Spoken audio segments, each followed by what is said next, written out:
Halo semuanya, pada kali ini kita akan mengambil topik perkuliahan, pengembangan riset skala nasional dan juga ITS. Saya Melania Sweni-Muntini dari Pusat Penelitian Energi Berkelanjutan, Direktorat Riset Pengabdian kepada Masyarakat DRPM ITS, akan memberikan materi berikut. Untuk riwayat pendidikan saya S1-nya dari Fisika UGM, lulusnya sudah cukup lama, tahun 89 saya lulus. Kemudian saya melanjutkan S2 di Instrumentasi dan Kontrol ITB, dan S3-nya di Teknik Fisika ITB. Sekarang saya menjadi member dari Laboratorium Elektronika dan Instrumentasi Departemen Fisika FSAD ITS. Ini adalah email saya, baik yang ITS maupun yang menggunakan Google, serta nomor kontak yang bisa dihubungi. Karena biasanya sekarang ini mahasiswa juga memerlukan kontak langsung dengan dosennya.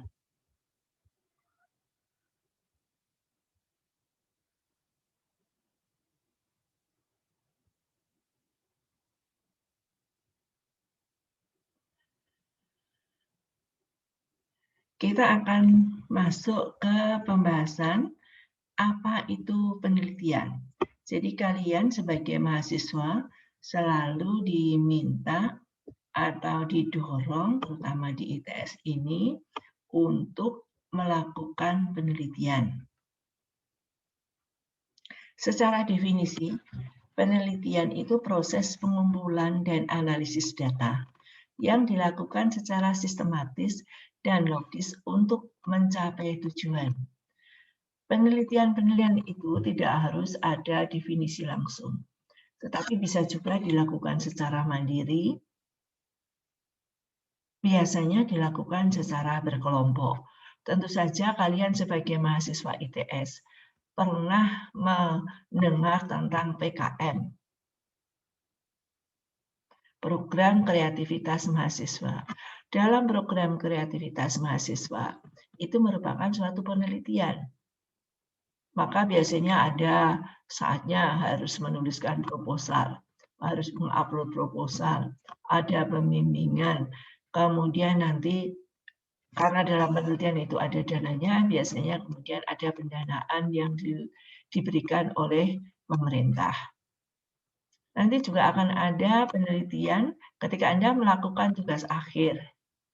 Ya, baik S1, S2, bahkan S3 itu selalu disertai dengan penelitian. Salah satu tugas dari dosen itu melaksanakan penelitian sesuai bidang ilmu yang dikembangkan. Nah, untuk mencapai tingkatan tertentu biasanya dosen ini melakukannya tidak akan sendirian. Dia berkelompok dengan dosen yang lain, dan biasanya karena topik penelitiannya cukup besar, maka dibantu oleh beberapa mahasiswa. Nah, mahasiswa yang membantu ini sebenarnya juga melakukan penelitian.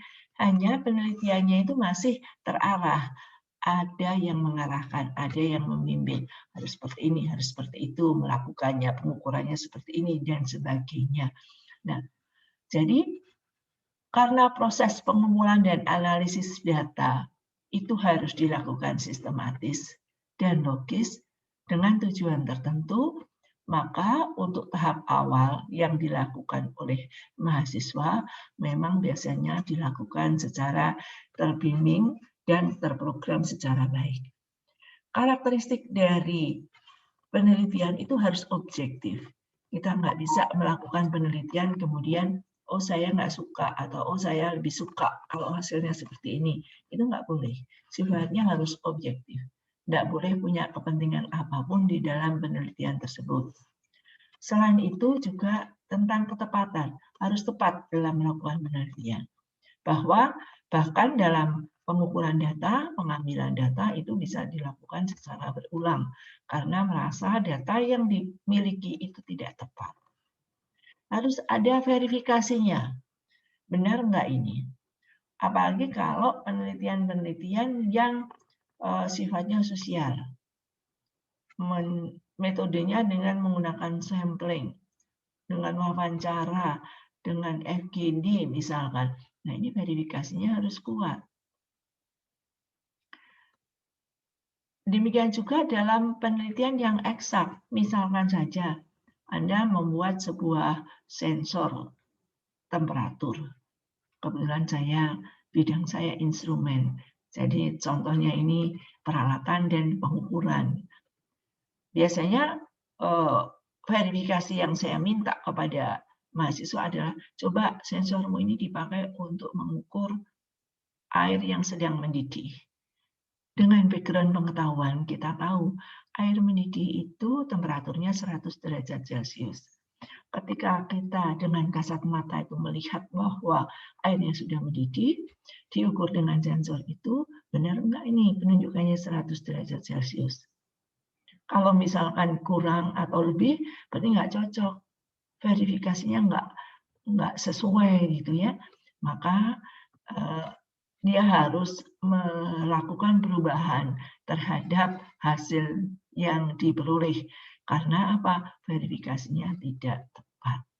Kalau kelebihan, gimana caranya diturunkan supaya kalau air mendidih itu tepat 100 derajat Celcius. Atau kalau misalkan menunjukkannya 80 derajat Celcius, maka ini harus dinaikkan menjadi 100 derajat Celcius. Di dalam penelitian, penjelasannya itu ringkas. Nggak boleh kemana-mana, nggak boleh seperti novel gitu ya. Cuman mau bilang ini ngukurnya tidak tepat, hasil pengukuran air mendidih 80 derajat Celcius, kemudian cerita bahwa dalam kehidupan ini, panas merupakan sesuatu yang memang kita butuhkan. Bayangkan kalau di Eropa yang sekarang temperaturnya rendah, tidak sehangat di Indonesia, bahkan tidak sepanas Surabaya, dan seterusnya. Hanya mau mengatakan bahwa hasil pengukurannya tidak tepat. Nah, ini penjelasannya kemana-mana, tidak ringkas. Penalarannya juga harus logis. Ya, penalarannya logis dan ada kesimpulan kondisional. Kalau Anda baca-baca tugas akhir atau paper, selalu ada conclusion, ada kesimpulan. Memang itulah penciri penelitian, harus bisa menyimpulkan sesuatu. Nah, di dalam riset sendiri itu ada yang dinamakan karakteristik tadi, reliability, validity, dan akurasi. Reliability itu kehandalan.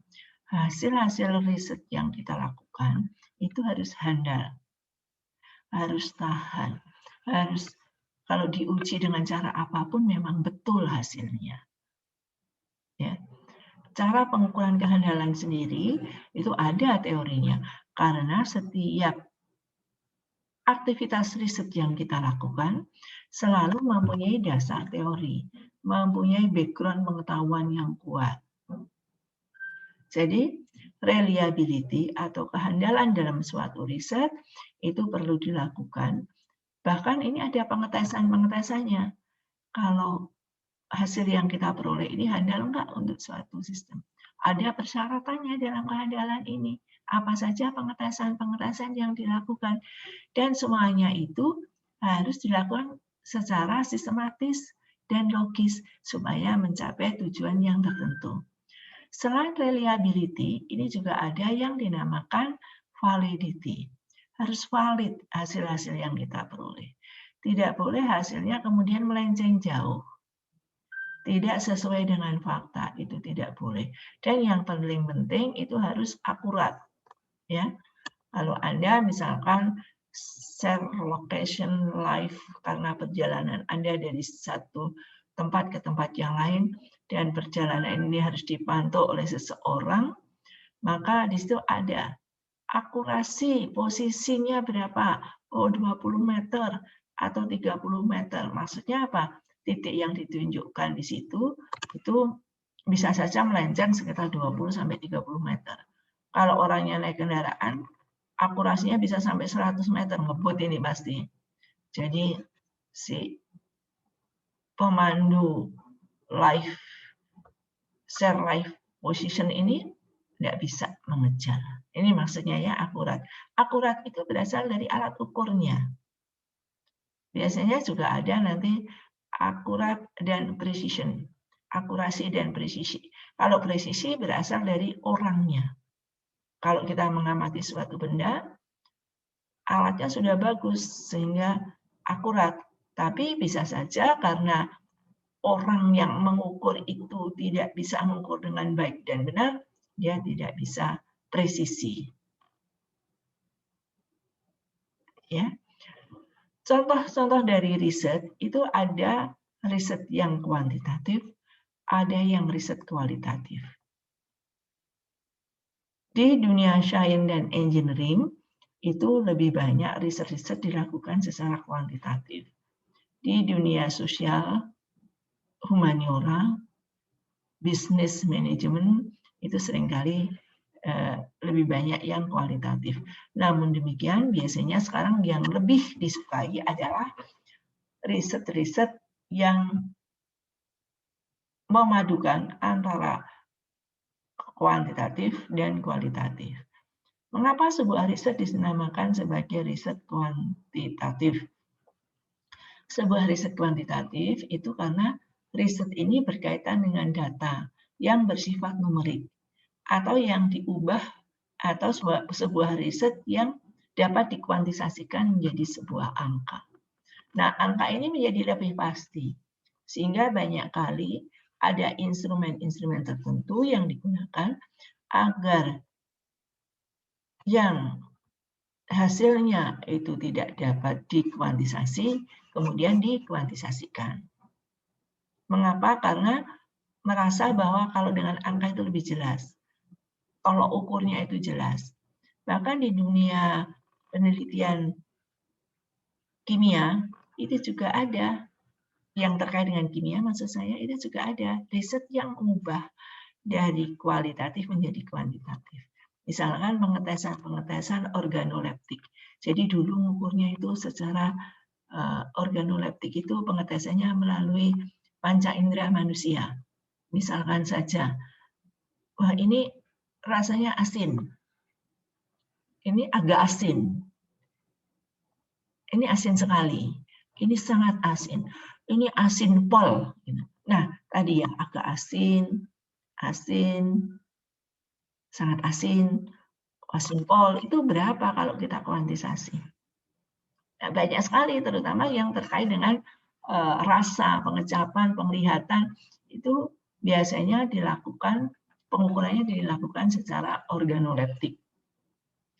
Warnanya biru, ada biru muda, ada biru tua, ada sangat tua, dan sebagainya. Maka bagaimana caranya ini dikuantisasi? Dengan menggunakan koordinat warna misalkan. Namun demikian, ada juga riset-riset yang sudah langsung kuantitatif. Tadi saya memberikan contoh, kita mengukur temperatur, langsung kuantitatif. Yang tidak kuantitatifnya dari ukuran temperatur ada nggak? Ada. Badanmu panas nggak? Enggak, dingin. Terus dicek ya, dipegang. Wah ini panas gini kok. Terus teman saya yang satu datang. Coba saya pegang dahinya.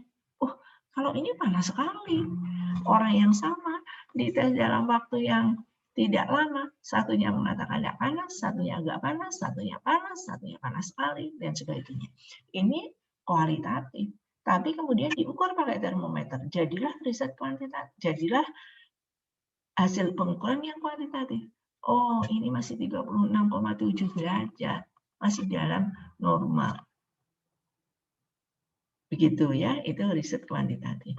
Riset kualitatif itu didefinisikan sebagai metode riset pasar yang berfokus pada perolehan data melalui komunikasi terbuka dan wawancara. Metode ini tidak hanya tentang apa, orang berpikir juga mengapa. Kenapa kok begitu? Mengapa kok seperti ini? Mengapa COVID di Indonesia ini kemudian tidak segera turun? Mengapa orang sulit kalau disuruh menjaga jarak? Mengapa orang Indonesia lebih sulit tidak disuruh salaman, padahal ini salah satu cara untuk mencegah penularan COVID misalkan. Kuantitatifnya bisa nggak dilakukan? Bisa. Dari 100 orang yang berada di kerumunan stasiun, berapa orang yang tidak pakai masker? Dihitung 100 orang. Oh, ada 5. Berarti kemudian disimpulkan 95% orang berkumpul di stasiun menggunakan masker. Di kualitatif, mengapa kok 5 orang ini tidak pakai masker? Apa alasannya? Apa karena nggak punya masker? Atau karena hal lain? Oh, ternyata di bawah hidungnya, di atas bibir itu ada luka, jadi dia nggak mau pakai masker. Misalkan begitu. Oh, ternyata dia memang nggak punya masker, nggak punya uang untuk beli masker. Nah, penyebabnya bisa berbeda-beda satu dengan yang lain. Itulah perbedaan antara kualitatif riset dan kuantitatif riset. Tetapi kalau dalam kualitatif, metodenya wawancara dan komunikasi terbuka ini, dia hanya melihat ada sebagian orang tidak menggunakan masker. Tanpa tahu, tanpa dicari tahu mengapa tidak menggunakan masker, maka itu berarti sebuah kualitatif riset yang kualitasnya rendah.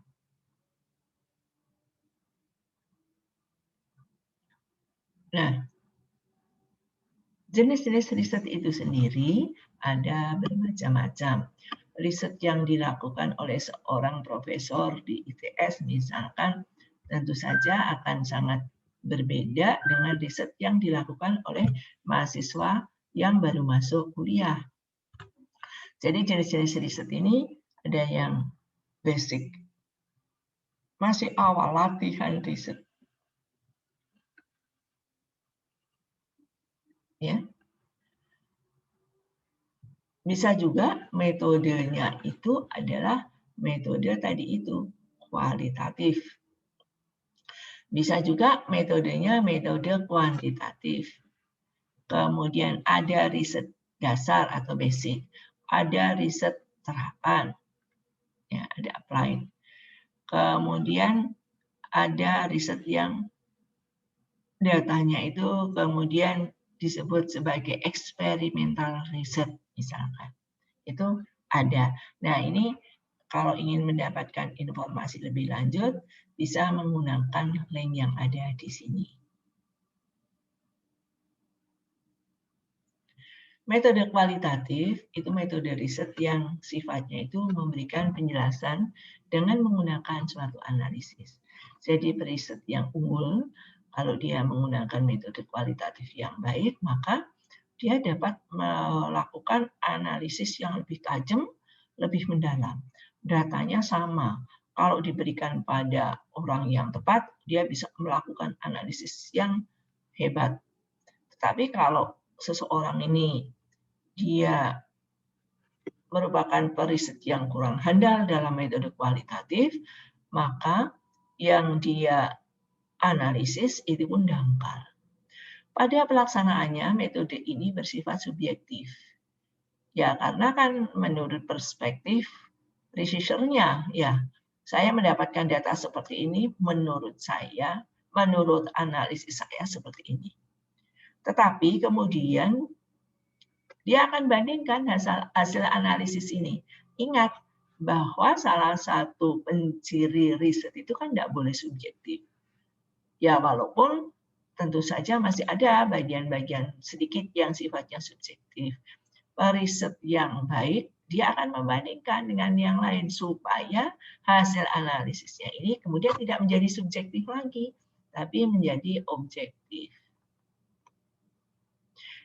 Nah, seringkali yang dilakukan dalam metode kualitatif ini, pembandingnya itu adalah teori-teori yang ada, teori-teori yang sudah dipelajari.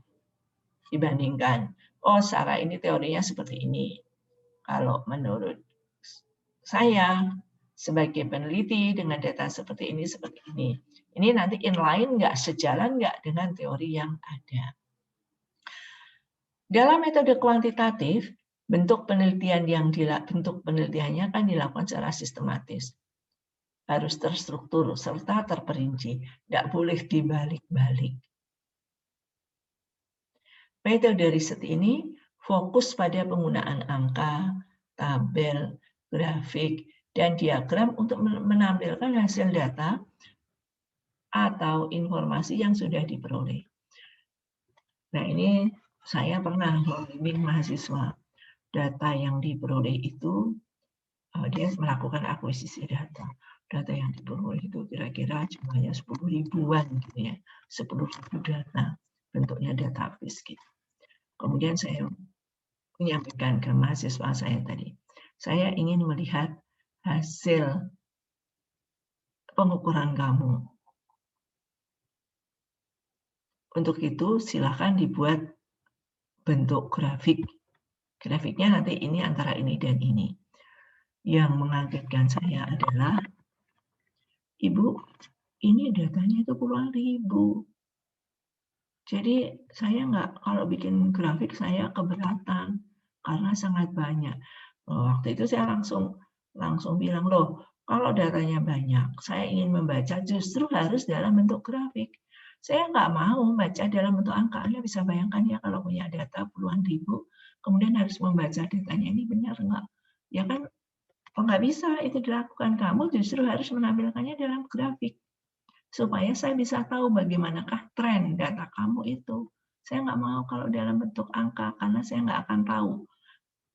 Ini kalau jam sekian atau setelah sekian jam diperoleh datanya, prosesnya itu akan seperti apa? Apakah datar atau turun atau naik? Jadi bentuk grafik.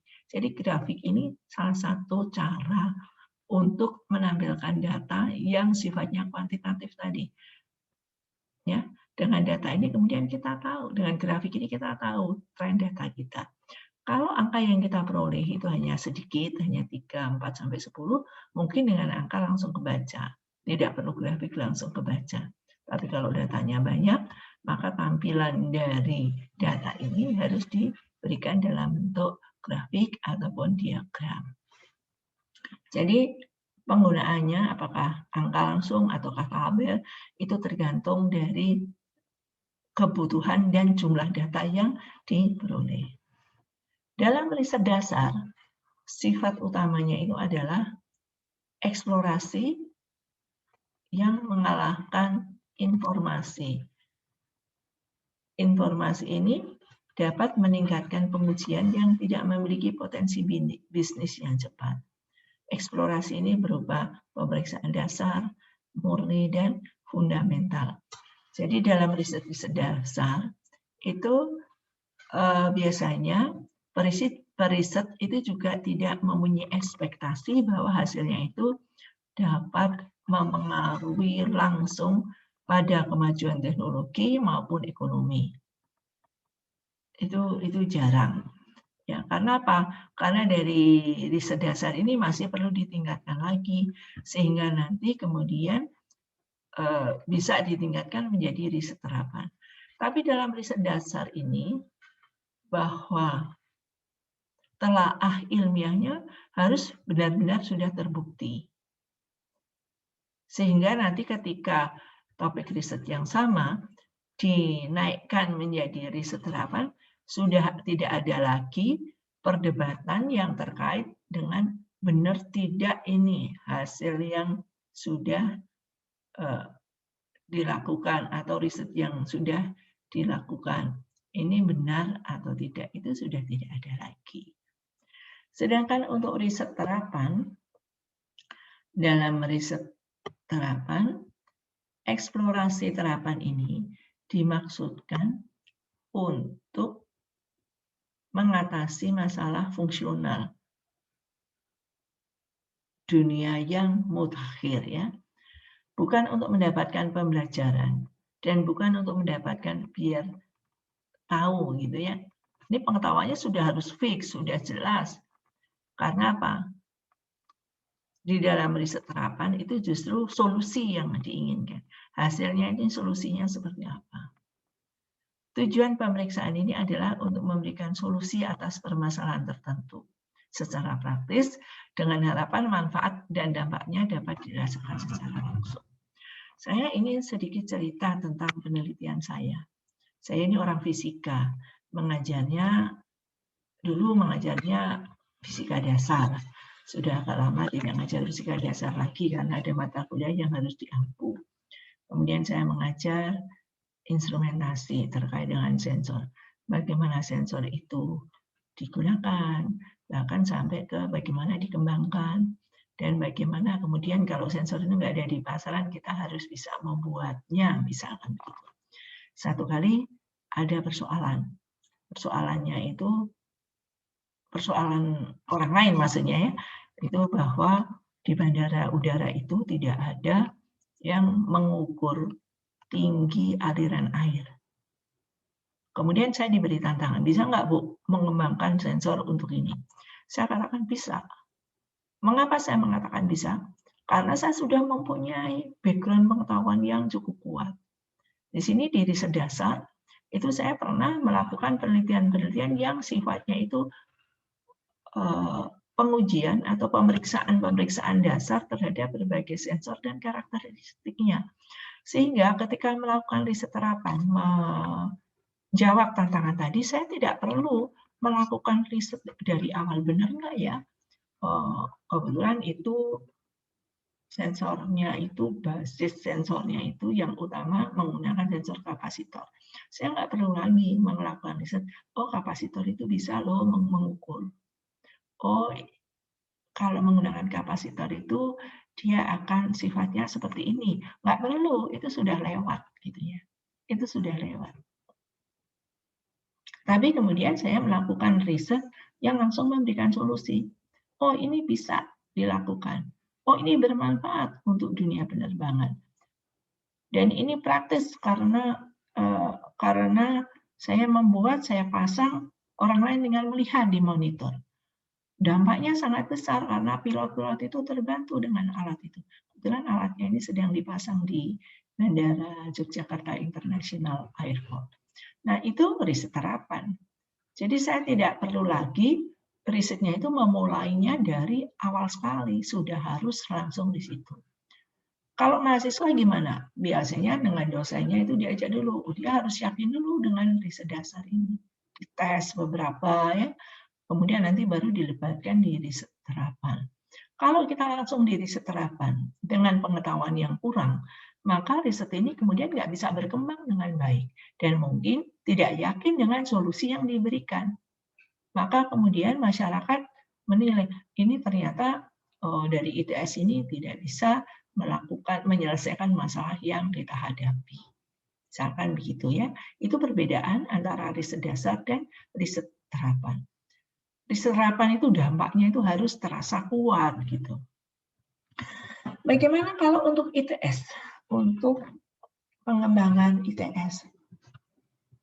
Jadi tahapan pengembangan ITS, karena ITS ini mempunyai jargon gitu ya, ingin menjadi perguruan, visi misinya ya, visinya itu adalah ingin menjadi perguruan tinggi berkelas dunia.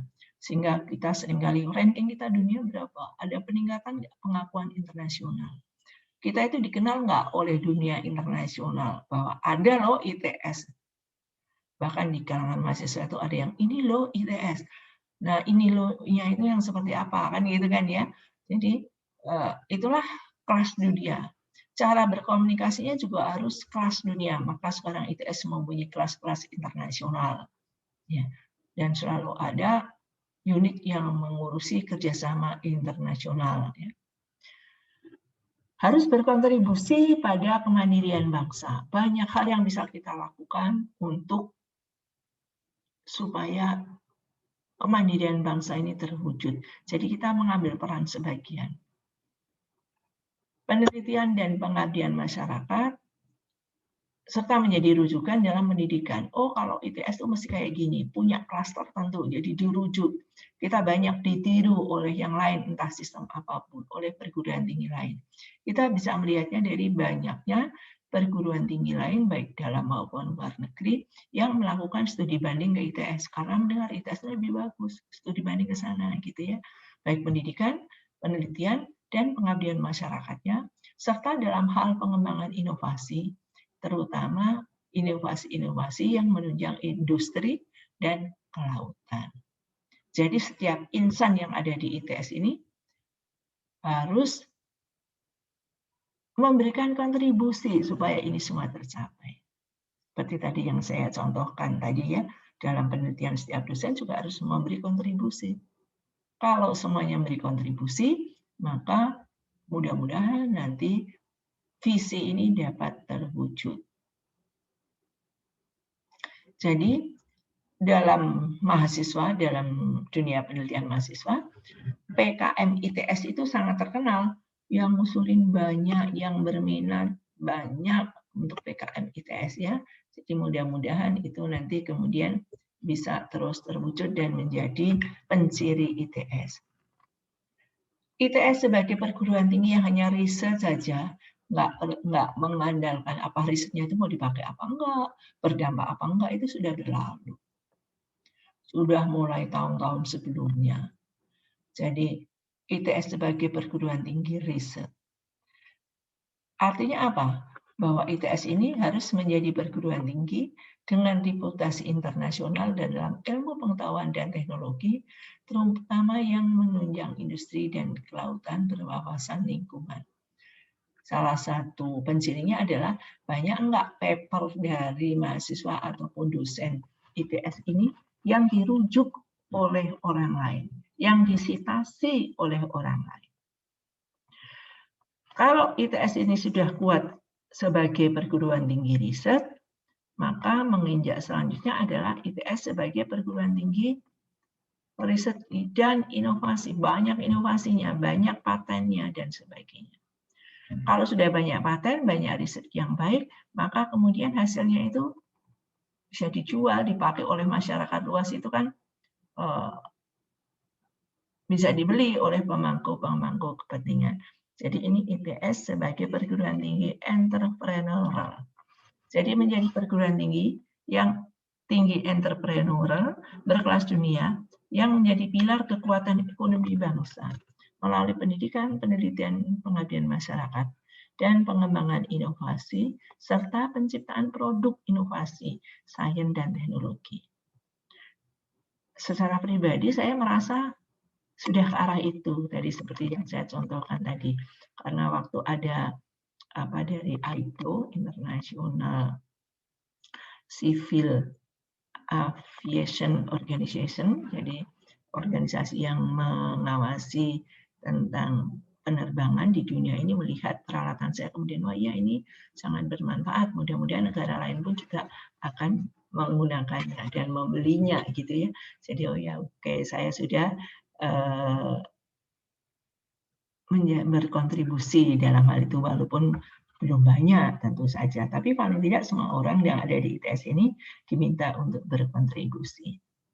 Di dalam melaksanakan penelitian sendiri, ITS itu kemudian mengacu pada skala nasional. Jadi kita melihatnya dari rencana Indo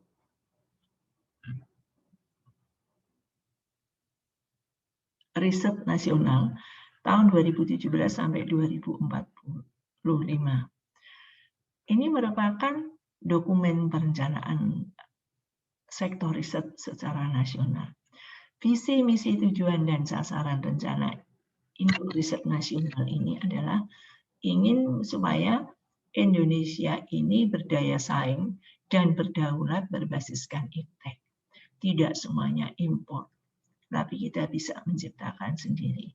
Misinya adalah menciptakan masyarakat Indonesia yang inovatif, berbasis ilmu pengetahuan dan teknologi, serta menciptakan keunggulan kompetitif bangsa secara global berbasis riset. Maksudnya Indonesia berdaya saing. Itu riset bisa menjadi motor utama untuk menghasilkan invensi dan inovasi yang pada akhirnya berdampak pada peningkatan daya saing bangsa. Sehingga teknologi-teknologi yang digunakan di Indonesia ini memang merupakan hasil dari karya anak bangsa itu sendiri. Kita bukan mengambil dari hasil orang lain, tapi dari hasil kita sendiri. Berdaulat secara iptek. Rencana Induk Riset Nasional itu menjadi titik awal membentuk Indonesia yang mandiri secara sosial ekonomi melalui penguasaan dan keunggulan komparatif iptek yang tinggi secara global. Ya. Jadi sedangkan tujuan dari RIRN tadi apa? Meningkatkan literasi ilmu pengetahuan dan teknologi. Maka biasanya nanti kalau Anda tugas akhir, itu oleh dosennya yang pertama, baca literatur A, B, C, D yang mendukung topik tesis kamu, topik tugas akhir kamu, dan buat itu dalam sebuah tulisan. Jadi literasi ini kan ada dua, literasi baca dan literasi nulis. Literasi baca, Anda harus banyak membaca supaya memiliki pengetahuan yang cukup. Setelah modalnya cukup, modal membacanya cukup, maka kemudian dilanjutkan dengan modal menulis tentang pengetahuan dan teknologi. Yang kedua adalah meningkatkan kapasitas, kompetensi, dan sinergi riset Indonesia. Jadi kemampuannya, kapasitasnya, banyaknya orang yang mempunyai kemampuan atau volume kemampuannya itu harus ditingkatkan. Kompetensinya juga harus diperkuat dan harus bisa bersinergi antara periset yang satu dengan periset yang lain di Indonesia ini. Nah, kalau ini sudah dilakukan, diharapkan nanti dapat memajukan perekonomian nasional berbasis ilmu pengetahuan dan teknologi. Jadi jualannya itu jualan yang berbasis pengetahuan dan teknologi. Sasarannya apa? Sasarannya adalah meningkatnya kapasitas riset nasional yang mencakup kuantitas dan kualitas sumber daya iptek, meningkatnya relevansi dan produktivitas riset, serta peran pemangku kepentingan dalam kegiatan riset. Jadi riset bukan hanya dosen mahasiswa saja dan riset, tetapi di sini juga didukung oleh yang lain, entah itu pemerintah, entah itu swasta, terutama dalam hal juga nanti pembiayaan gitu ya, karena dalam setiap riset itu biasanya memerlukan biaya yang tidak sedikit. Yang berikutnya adalah meningkatnya kontribusi riset terhadap pertumbuhan ekonomi nasional. Nah, ujung-ujungnya kalau sudah perekonomiannya bertumbuh, itu pasti akan ada kesejahteraan masyarakat.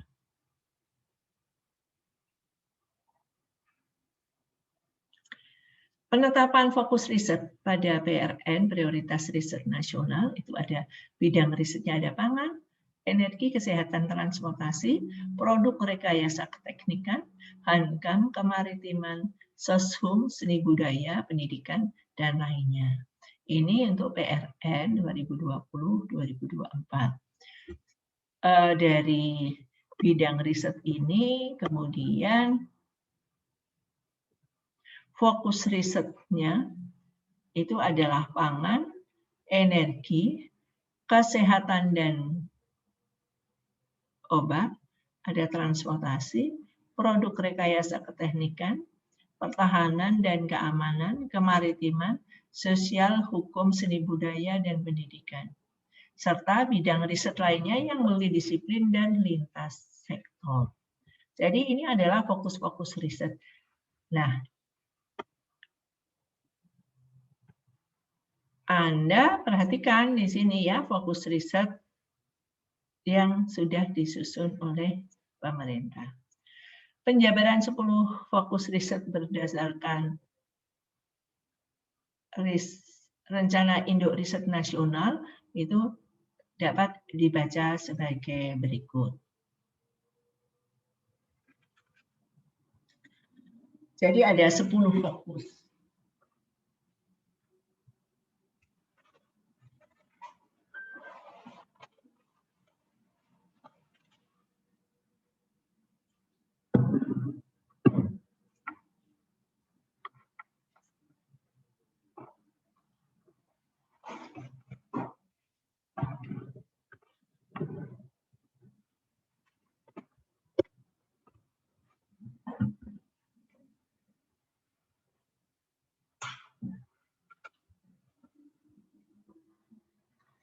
yaitu fokus riset pangan.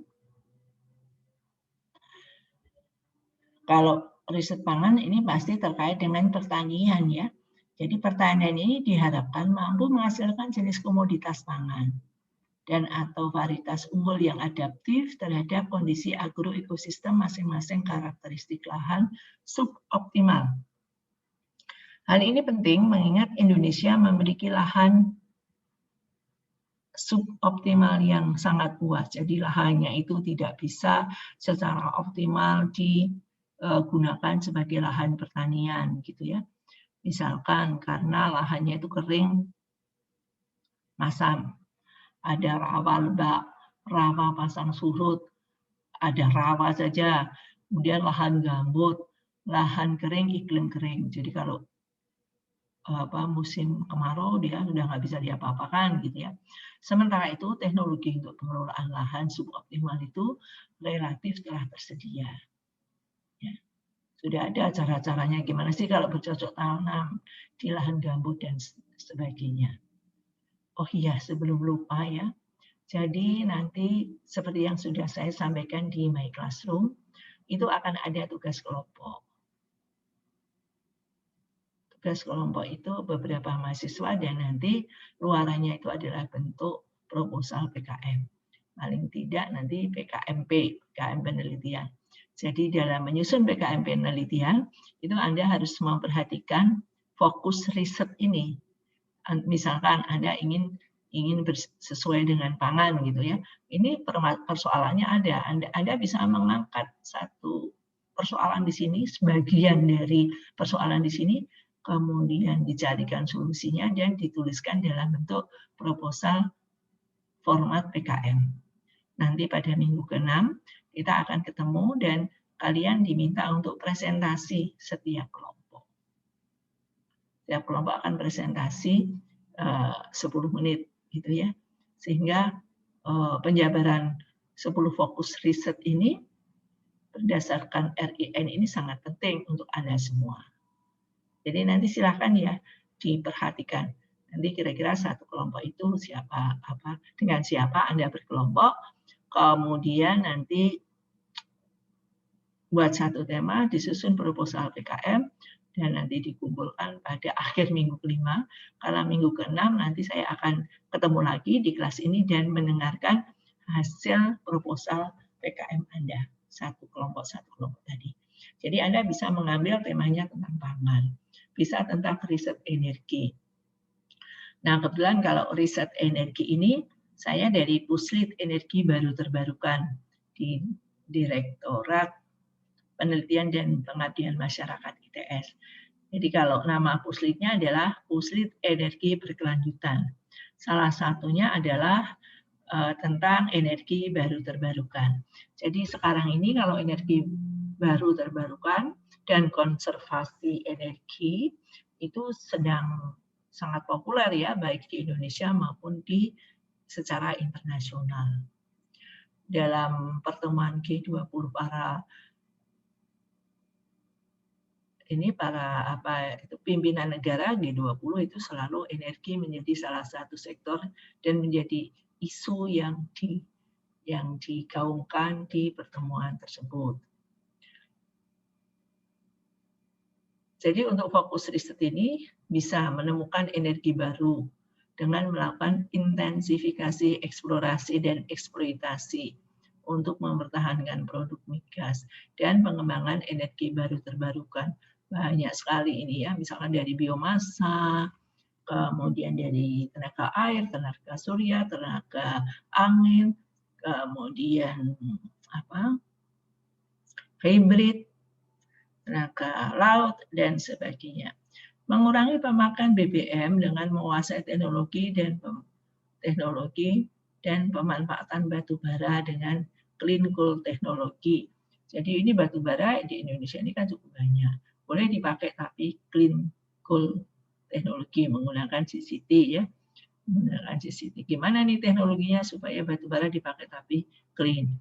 Tapi kemudian efisiensinya tinggi. Kemudian menyiapkan infrastruktur gas dan konversi BBM ke BBG. bahan bakar minyak ke bahan bakar gas. Teknologi apa yang bisa kita berikan? Kemudian penerapan dan pembinaan standar dan label sarana prasarana produksi peralatan dalam negeri. Sosialisasi dan penerapan skema insentif dan disinsentif penghematan energi. Nah, ini ada yang dari manajemen bisnis, dari studi pembangunan, itu bisa melakukan kajian-kajian yang terkait dengan sosialisasi dan penerapan skema insentif ini. Mendorong penerapan CCS, carbon capture and storage. Nah, ini silakan yang dari teknik kimia ya, tentang CCS ini. Kemudian 3, melakukan riset untuk menemukan dan memanfaatkan sumber-sumber energi terbarukan dalam bentuk biodiesel, bioetanol, bioenergi berbasis biomasa, alga, atau palm oil, CPO, atau biomasa lainnya. Silakan, ini semua yang berbasis energi ini, fokus pada energi ini boleh dilakukan. Termasuk Anda juga boleh menggunakan atau mengulik istilah saya itu energi alternatif yang lain, misalkan memanfaatkan panas diubah listrik, ya, dan sebagainya, menggunakan termoelektrik misalkan, itu boleh fokus energi. Jadi silakan saja untuk dikembangkan.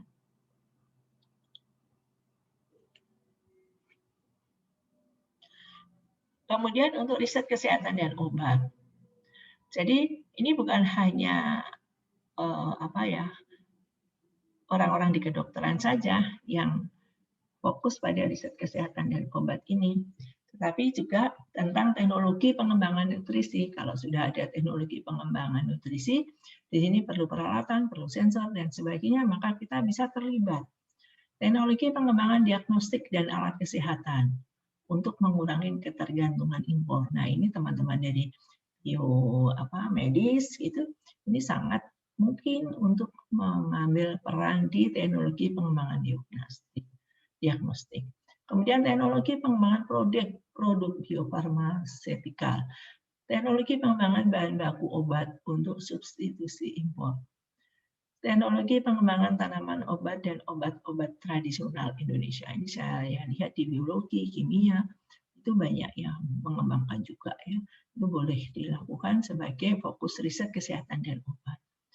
Yang keempat adalah fokus riset transportasi.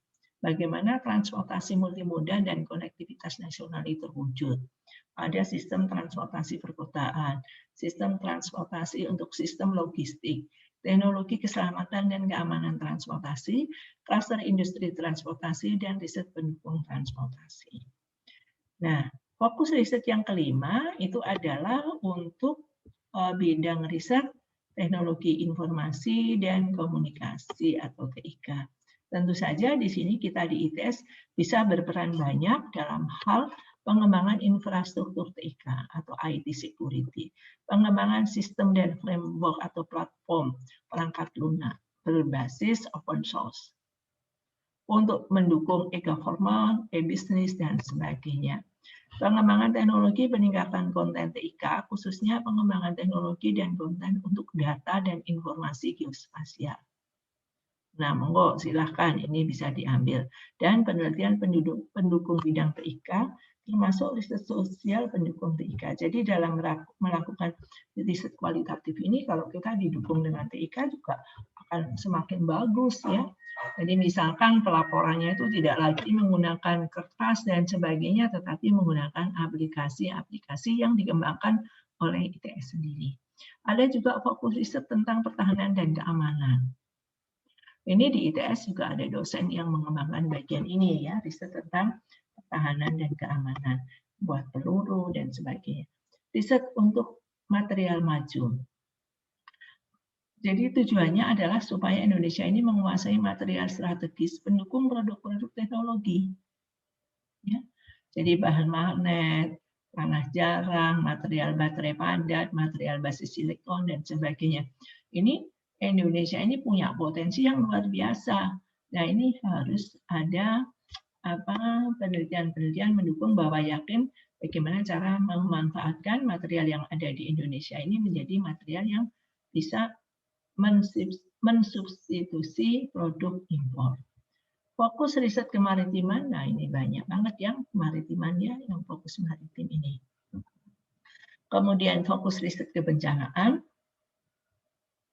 ini juga banyak sekali. Bahkan era sekarang ini, era pandemi ini juga masuk dalam kebencanaan, sehingga Anda mungkin bisa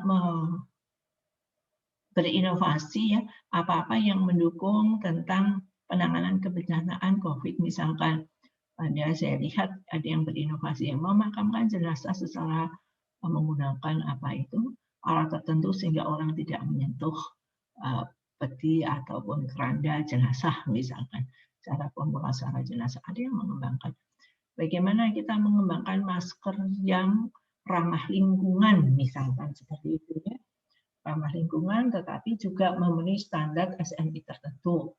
Misalkan bagaimanakah cara kita memberikan sosialisasi terkait dengan COVID ini terhadap anak-anak atau budaya tertentu yang kita intrusikan sehingga orang mau menjaga jarak, mencuci tangan terus-menerus, dan menjauhi kerumunan, memakai masker dengan sosialisasinya dengan sangat baik gitu. Dengan permainan, di ITS itu ada yang membuat kartu mainan gitu ya. Tapi intinya adalah menyadarkan masyarakat tentang bahaya COVID misalkan gitu. Kemudian riset sosial humaniora, seni budaya pendidikan. Nah ini ditujukan untuk sinergi pengembangan iptek, di mana penyelesaian masalahnya itu bukan hanya langsung dengan teknologi, tapi juga pendekatan-pendekatan sosial. Nah riset ini juga sangat menarik karena riset sosial humaniora ini pasti tidak lebih banyak kualitatifnya, ya lebih banyak kualitatifnya. Dan biasanya lebih banyak kualitatifnya ini kemudian bisa juga berinovasi bagaimana kita mendapatkan suatu informasi dan memvalidasi jenis riset. Dari sisi strategi berbasis kontribusi ekonomi jangka panjang, ya penetapan prioritas riset per 5 tahun ini bisa dilakukan dengan mengacu pada rencana induk di sektor-sektor terkait. Kelompok makro riset diasosiasikan sebagai spektrum riset tanpa memandang bidang riset dan semata-mata. Jadi apapun tadi kelompok risetnya, dia harus mempunyai nilai tambah ekonomi, mempunyai daya ungkit, dan tingkat kompleksitas tertentu. Nah, maksudnya mempunyai daya ungkit ini dia itu menjadi stimulan gitu ya terhadap kegiatan-kegiatan yang lain. Jadi fokus riset manapun selalu bisa dipetakan dalam berbagai kelompok makro. Satu, kelompok riset terapan berbasis sumber daya alam.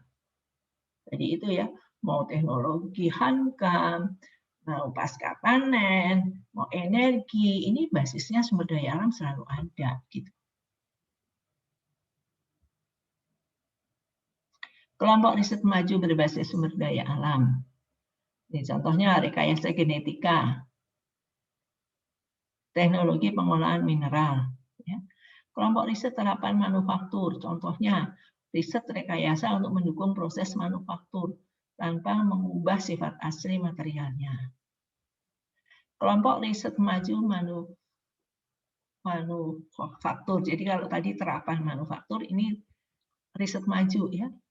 Jadi ini mencakup kajian riset rekayasa lanjut, pendukung proses manufaktur dan dengan mengubah sifat asli materialnya. Misalkan bioplastik yang bisa dikonsumsi. Plastik, mengkonsumsi plastik.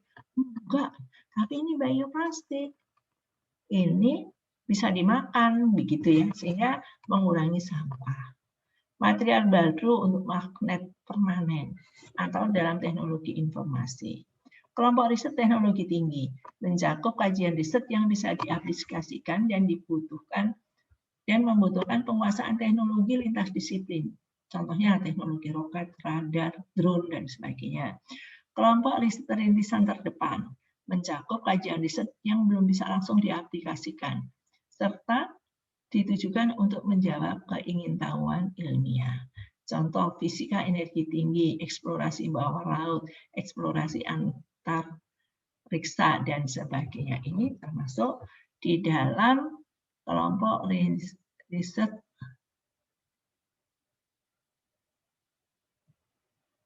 RTT tadi ya. Nah, sekarang produksi inovasi PRN 2024 ini macam-macam untuk pangan, rekayasa keteknikan, energi, kemudian kesehatan, kemaritiman, hankam, soshum, dan sebagainya. Ini sudah mempunyai hasil-hasil seperti ini. Bisa dilihat nanti apa yang dihasilkan dari riset-riset yang telah dilakukan. Target capaiannya adalah ini. Ya. Target capaiannya.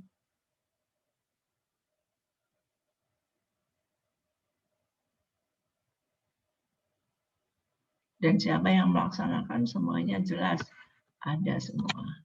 Dan jadi sebenarnya di Indonesia sendiri itu sebenarnya sudah cukup banyak merencanakan riset dan sudah membagi-bagi institusi pelaksananya yang tergantung pada kompetensi.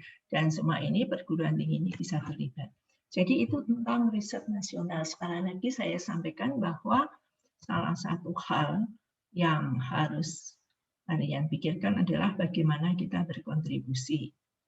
Latihannya adalah bagaimana kemudian kontribusi dan diskusi kita ini kita kita tuangkan dalam bentuk proposal PKM. Demikian untuk riset nasional. Silahkan nanti juga dibaca materinya dan mulai dibuat kelompok untuk menyelesaikan tugas yang telah diberikan. Silahkan dibaca-baca dulu ya.